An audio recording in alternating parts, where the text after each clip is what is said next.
যেদিন সে চলে যায় তো আমাকে দুপুর বিকালবেলায় বললো কি যে দেখেন আমি তো একটা ওনা কিনবো, আমার টাকা লাগবে কত 500, তোমার না এতগুলি ওনা আছে, আমি কিন্তু 16 সেট কাপড় বানাই দিছি, বাড়িওয়ালার এখানে আপনি ফোন দিবেন, প্রমাণ করবেন। আমি কথা প্রমাণের দায় না, প্রমাণের দায়ভার আদালতে, প্রমাণের দায়ভার উকিলের। আমি ভার্চুয়াল মিডিয়াতে আচ্ছা আমি তোমাকে ভাই আচ্ছা তোমাকে আমি সুযোগ দিচ্ছি এখানে ঝগড়া করার জন্য তোমাদেরকে ডাকা হলো। আচ্ছা এবার আমাকে একটু বলতে দেন এবার আপনি। তারপরে ও ওই ওনা কিনার টাকা বলে 7 লাখ টাকা নিয়ে 7 টাকা নিয়ে তো আমি বললাম যে তো না তো তোমার আছে, কয় না আমি মেজ দিকে গেলাম, তো আমি কয়টার দিকে যাবে, কয় 5টার দিকে যাবে, ঠিক আছে ভালো। তখন ওরা কি করলো আপনার ও আমি বললাম কি যে তোমার কি লাগবে, পান খাই, কিন্তু পান খায়, ও মা পান খায়, ও পান খায়, প্রচুর পান খায়। ওই পানের দোকানদারে যে এলো মানুষ বলতে পারবে যে কত টাকার পান আমি কিনছি, বুঝতে পারছেন? আপনি ইসে আছে মূল আলোচনা আছে। হ্যাঁ তো যাক এখন তখন আমি বললাম যে ঠিক আছে তুমি 500 টাকা নাও, আর বাজার কি আছে, ফ্রিজে কি কয়েক মাংস আছে, অল্প কিছু মাছ আছে, অল্প কিছু। তো আমি ওকে 1000 টাকা দিলাম যে 1000 টাকার মাংস নিয়ে, হ্যাঁ কালকে আবার যাবে বাজারে, আজকে নিয়ে আসি, ঠিক আছে। তো এলিমেন্ট টাইম আমি গেলাম তার দোকানে, যে আচ্ছা তুমি খালার লইয়ে যাও, কয় না খালায় ঘুমাই দিছে, হ্যাঁ নীরব যে ছেলেটা পরে আবার আনছে, ওর আন্টির ছেলে আমার দোকানে আনছে পরে, ওর ভাই তো চলে গেছে, ওর ভাইয়ের নাম ছিল মাহি, ওইটা চলে গেছে। তখন আমি কি করলাম যে ওই খালা নিয়ে যাও, কয় না নীরব আপনি একটু পাঠাই দিয়ে। তখন আমি নীরব রেখেছি, তোর বোনে বাজারে যাই মার্কেটে যাবে, মার্কেট করবো, হ্যাঁ তো যা। তো আমি আবার রিক্সা ভাড়া দিছি ওইখান থেকে আপনার ইয়ে পর্যন্ত কাকরিয়া বাজার পর্যন্ত 30 টাকা 30 টাকা, আপনার 60 টাকা, আর পানের দিছি আপনার 100 টাকা, এই 160 টাকা আর হলো আপনার 1000 টাকা দিয়েছিল বাজার করে আনতে, 500 টাকা অন্য টাকা। তা আমি ওরা পাঠাই দিছি, আমি তো আর জানি না যে এই ঘটনা। তখন আমি দোকানে বসা, সে চলে গেল, তো আইসা আমি তো জানি যে ওই চাবি কিন্তু ওর কাছে থাকতে একটা আমার কাছে থাকতে, বুঝতে পারছেন? তো এটা তো নিজের স্ত্রী যখন, তখন তাকে কোনো মতে অবিশ্বাস, তারপর আমার ভিতরে একটা সন্দেহ মানে দাগনা ব্যবহারের প্রতি মানে ইয়ে দেখে আর কি, বুঝতে পারতেছেন? ব্যবহারে একটা মানে আমার কাছে কেমন কেমন লাগবে। আমি এইটা বলছি যে তুই যদি কোনোদিন চলে যাবি না বইলা, তুই যদি বলস যে ভাই আমি তোমার ভাত খাবো না, আলহামদুলিল্লাহ, কিন্তু যে কোনো ব্যাপারে কোনো কিছু করে যদি তুই আমার এখান থেকে চলে যাস, তাহলে কিন্তু তোরা আমি জেলের ভাত পাইছেন, তোর তুই তো গোষ্ঠী এটা আপনি বলছেন যে জেলের ভাত খাওয়াবেন। তাহলে আপনি যেহেতু বলছেন যে জেলের ভাত খাওয়াবেন, তারপর ওখানে আপনি 6 লাখ টাকা বা 7 লাখ টাকা যাবে নিচে না আমার করে রাখবেন।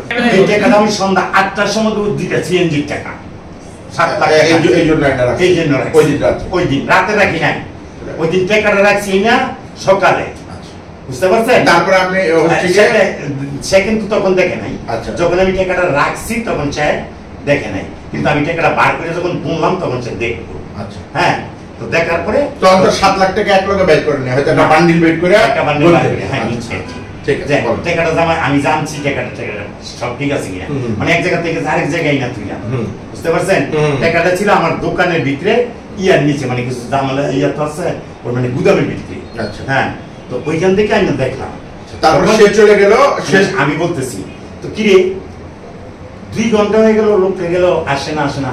পরে ফোন দিলাম, একবার ফোনে গাই ও এর ভিতরে দেখেন 8 তারিখে ওর মা চলে গেল, 2 তারিখ বাসা থেকে গন্ডগোল কইরা এই ভাড়াটা আমি দিয়ে দিছি, ওইখানকার ভাড়াটা আমি। আসলে ডিটেইলস অন্যদিকে যাচ্ছে, আমরা মূল আলোচনায় থাকি।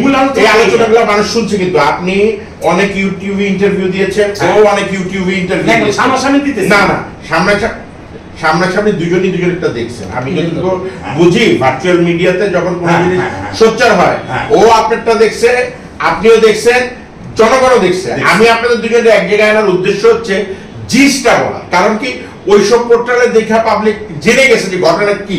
আপনিও বহুবার বলছেন, কিন্তু মূল জিসটা আমি আসতে চাচ্ছি যে ও তারপরে চলে গেল, আপনি বাসায় আসলেন, আইসা আপনি কি ভাত খাওয়া দাওয়া করছেন? না তখন আমি দোকানে বসেছি একজনের, আমি বলি বন্ধু দোকানে, তো দোকানে থেকে বসায়া আমি আসছি রুমে। আমি বলি কি ব্যাপার, তো আমি রুম খুলে মানে আমার যেমন কেমন একটা ডাউট হচ্ছে যে কি বেরো, ফোন যখন দিছি কয় যাইতেছে আসতেছে না, একটা ফোন ধরছে শুধু। এই মোবাইলটা আমি কিনছি 8 তারিখে, আমার 2টা মোবাইল এবং 31,000 টাকা, যে মোবাইলে আমার ওর যখন এই 20,000 10 লক্ষ টাকা যখন নেয় তখন এই কালাম এই মোবাইলে ছবি উঠাইছিল।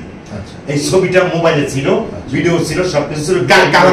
ও যখন টাকা নেয় কালাম ছবি তুলছে আপনি বলতেছেন? না, টাকা নেয় না, যখন 10 লক্ষ টাকা বিয়ার মধ্যে দিতে হয় ও তখন ওই ছবি তুলছে। ওই মোবাইল, দুইটা মোবাইল ছিল, অরিজিনাল আমার কাছে। আচ্ছা, বলে রাখুন। এখন যে মোবাইলটা সে ব্যবহার করতেছে এটা আমার কিনা 11,000 টাকা মোবাইলের দাম। আপনি চাই না দেখেন, ফোন করে দেখেন, আমি কোন নাম্বার দেই, তারপর আপনি বাসায় যেতে হয়, ওর নাম বলেন, আমরা আবারও অন্য আলোচনা, ওই আলোচনা আমরা শুনতে। তারপর বলতেছি ওর সামনে বলেন। আচ্ছা, বুঝছি, ঠিক আছে, আপনাদের সামনে বলতেছি। অবশ্যই অবশ্যই। টাকা দাও, মোবাইল কিনে দিছি, আচ্ছা বলতেছেন ওর টাকা। আচ্ছা, যে শুনবেন তোমারটা শুনবা।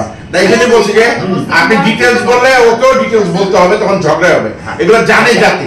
তারপর আপনি এখান থেকে তারপরে টাকা নাই। হ্যাঁ, টাকা হাত দিলাম না, প্রথম দেখছি কাপড় চোপড় নাই। তারপরে দেখলাম কি, হ্যাঁ, হাত দিয়ে দেখলাম একটা টাকা নাই। তখন আমি দুই, ওই যে খালা ছিল একজন, আরেকজন আমার খালু ডাকতো মহিলা। চাবি তো দুজনের কাছে থাকে। আমি ধরেন হচ্ছে গিয়ে তৃতীয় একটা জায়গা থেকে, এখন আপনার একটা প্রশ্ন আমাকে একটু বলতে দাও। আমি ধরেন তৃতীয় একটি জায়গা থেকে আমি বলতে চাই, আপনি একটু আগে আপনার কথা প্রসঙ্গে বলছিলেন যে তুমি যদি উল্টাপাল্টা কিছু করো তাহলে জেলের ভাত খাতে হবে। চাবি তো আপনার কাছে, আপনি যে টাকাটা সরাইয়া তার নাম দেন নাই, বা টাকাটা নেওয়ার সময় তো আপনি দেখেন না সে নিছে? না, আমি দেখিনি, নিতে দেখেন না। তাহলে চাবিটা একটাও তো আপনার কাছে ছিল। এমন যদি এখন ও অভিযোগ করে যে আপনি টাকাটা সরাই এখন ওর উপরে অভিযোগ দিচ্ছেন, সেই ব্যাপারে আপনি কি বলতে চান? সে যদি অভিযোগ করে করতেই পারে, মুখ কাছে এত কথা বলতেছে, কেউ করতে পারে, সমস্যা কোথায়? প্রমাণ হবে। আমি তো সেই টাকাটার মামলা দিই। আচ্ছা, মানে ওই 10 লক্ষ টাকা, 10 লক্ষ টাকা, এবং ওর মা যে টাকা নিছে, বাসা ভাড়া দিয়া ওইখান থেকে আনতে যেতে খরচ হয়েছে, যে ওই টাকার মামলা, ওই টাকার মামলা গিয়ে ওদের নামে হয়েছে। আচ্ছা, তাহলে এবার আমি সাথে একটু কথা বলি, একবার আমি শেষ করে দিচ্ছি। আচ্ছা, তো যখন আপনার দেখলাম যে 8 তারিখে আমার মোবাইল বিল চুরি হয়ে গেছে, বুঝতে পারছেন, প্রমাণ দিলে আগে সরানো হয়েছে। ওই ছেলে কিন্তু নাকি কিভাবে, আচ্ছা, যে প্রমাণ দিলে আগে সরানো হয়েছে। তো ঠিক 13 তারিখ যেদিন সে চলে যায়, ঠিক 13 তারিখ বিকেলবেলা সে চলে গেছে। তারপরের দিন আবার পুলিশ নিয়ে আসছে আমার বাড়িতে। আচ্ছা, পুলিশ নিয়ে আসার পরে পুলিশ সেটাকে ইনভেস্টিগেশন করছে যে কতটুকু কি সাধারণ কিরকম ব্যবহার করতো না করতো। সে পুলিশ কেন নিয়ে আসছে? এটা যে সে অভিযোগ দিচ্ছে যে আপনি মাইন্ড করে এরকম। হ্যাঁ, আচ্ছা, তখন পুলিশের তো আপনার অভিযোগটা তো তদন্ত করতে হবে, এলাকায় না শুনে তোর মামলাটা অবশ্যই অবশ্যই। যখন এসে এই এলাকায় যখন কিছু শুনছে, শোনার পরে তখন ওই দারগা সাহেব বলছে, দারগার নাম আছে, আপনি ফোন করে দেখেন।